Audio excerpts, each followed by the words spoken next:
Hello welcome to our channel be prepared guys. ఈరోజు notification చూసుకుంటే మనకి ఎంటీఎస్ జాబ్స్ అయితే పడ్డాయి కదా, అది అప్లై చేయడం కూడా జరిగింది. మనకి అప్లై చేసినప్పుడు ఏ విధంగా అప్లై చేయాలి అనేది కూడా వీడియో చెప్పడం జరిగింది. ఈరోజు చూసుకుంటే మనకి అది ఎగ్జామ్ డేట్ అనేది ఎప్పుడు కండక్ట్ చేస్తారనేది చెప్పడం జరిగింది అనమాట. ఎగ్జామ్ డేట్ వచ్చేసి మనకి 30 సెప్టెంబర్ నుంచి 14 నవంబర్ వరకు మనకి ఎగ్జామ్ అనేది కండక్ట్ చేస్తారనమాట. అంటే 30 సెప్టెంబర్ నెక్స్ట్ మంత్ లాస్ట్ అనమాట. 30 సెప్టెంబర్ నుంచి 14 నవంబర్ వరకు మనకి ఎంటీఎస్ ఎగ్జామ్ డేట్ అనేది కండక్ట్ చేస్తారని చెప్పడం జరిగింది. ఇది నోటిఫికేషన్లో అయితే మెయిన్ మనకి ఎంటీఎస్ మనకి ఆల్రెడీ స్టాఫ్ హవల్దార్ పోస్టులకి అప్లై చేశారు కదా, మల్టీ టాస్కింగ్ స్టాఫ్లో.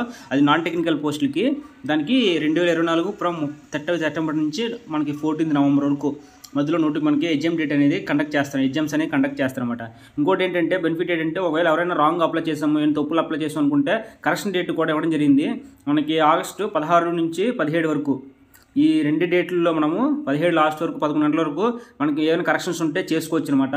అంటే ఆగస్టు 16 నుంచి 17 2 డేట్లలో మనం ఒకవేళ తప్పు అప్లై చేసాము, ఏమైనా రాంగ్స్ ఉన్నాయి కరెక్షన్ చేసుకోవాలనుకుంటే ఈ ఎగ్జామ్కి కరెక్షన్ చేసుకోవచ్చు. 16, 17 తారీఖుల్లో ఏమైనా కరెక్షన్ చేసుకోవాలంటే కరెక్షన్ చేసుకోండి. అలా ఎగ్జామ్ డేట్ చెప్పాం కదా, 30 సెప్టెంబర్ 14 నవంబర్ ఈ మధ్యన అయితే CBT 1 అనేది కండక్ట్ చేస్తారు. ఈ పోస్టులకి స్టాఫ్ అండ్ హవల్దార్ పోస్టులకి అయితే కండక్ట్ చేయడం జరుగుతుంది.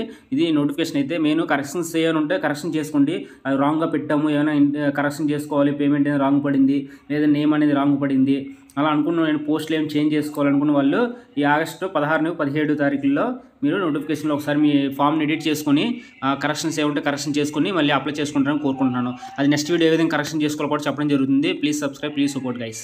Thank you.